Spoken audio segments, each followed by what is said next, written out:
JCI stage, we have Sam Tijerina.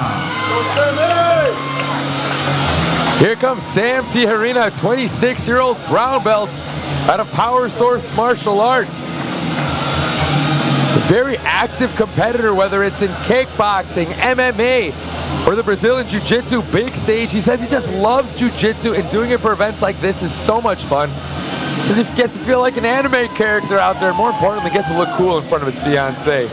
Those are the points that matter, the brownie points, Jessica. Chicks dig Jiu-Jitsu. His opponent entering the JCI stage, Johan Nassif.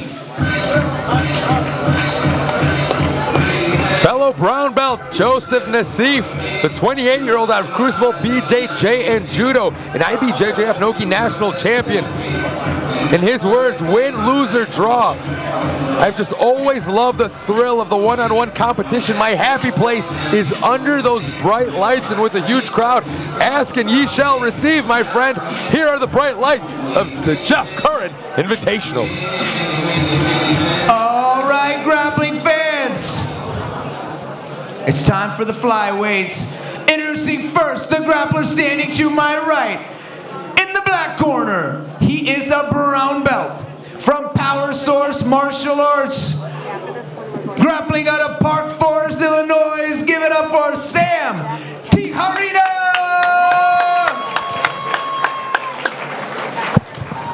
His opponent standing to my left, grappling out of the red corner, also a brown belt from Crucible BJJ and Judo, from Cedar Rapids, Iowa, Johan Nassif. 7 minutes of sub-only action. As the flyweights take center stage, you know, not everyone is a fan of seeing the little guys. And I gotta say, I got a problem with that. Obviously, very biasly, Jessica, I have a problem with that. But the little guys always do tend to bring the action, to bring the speed. And I say with a good history of watching both of these competitors, I think we're gonna get a very exciting matchup here at flyweight. It's the same kind of mentality for MMA and Jiu-Jitsu. The little guys don't get the views that I think they should, because they have to be way more technically sound. They have to be in way better shape cardiovascularly. It's just they don't have the power necessarily, specifically speaking for MMA, for the knockout. So they have to work even harder than the bigger guys.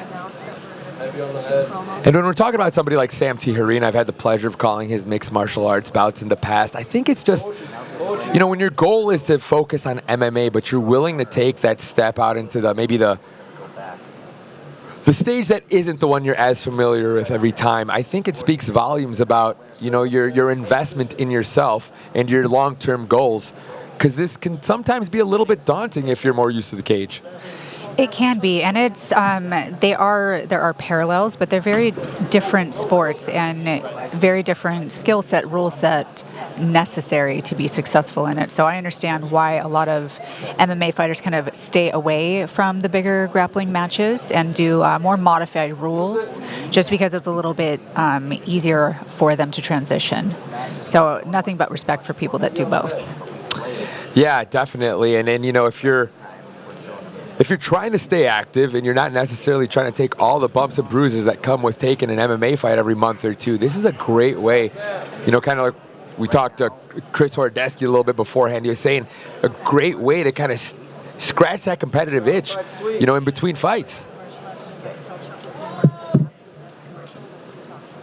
Commercial, Kaiser Turn,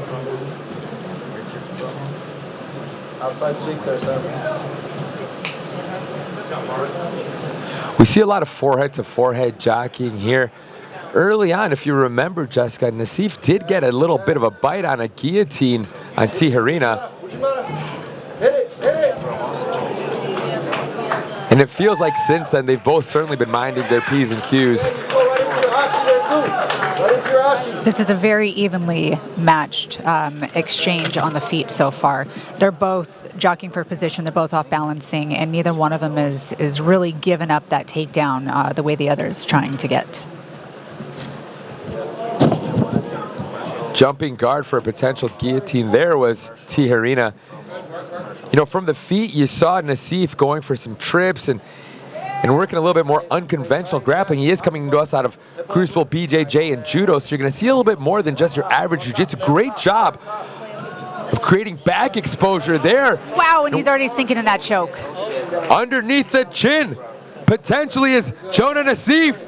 And it's Underneath in there the tight. chin. Getting the job done via rear naked choke is Johan Nassif. Nice work. As I mentioned, IBJJF Nogi National Champion, and now picking up a big win here at JCI 2. Calm, cool, collected, and picking up a big win.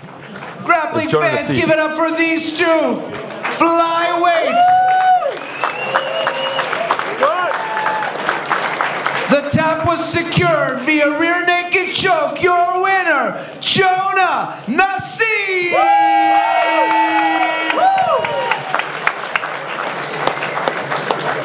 The big frog places that big, Johan. beautiful medal around his neck. Now, Jessica, I think we both let out a collective wow on that transition, but let's take a look at that very quick exchange. There's an early on guillotine attempt, but when they did hit the mat, so quick was Johan Nassif with his transition to the back and immediately digging his way underneath the chin. I mean, before he could even secure those hooks in, he didn't need them. The choke was already so tight.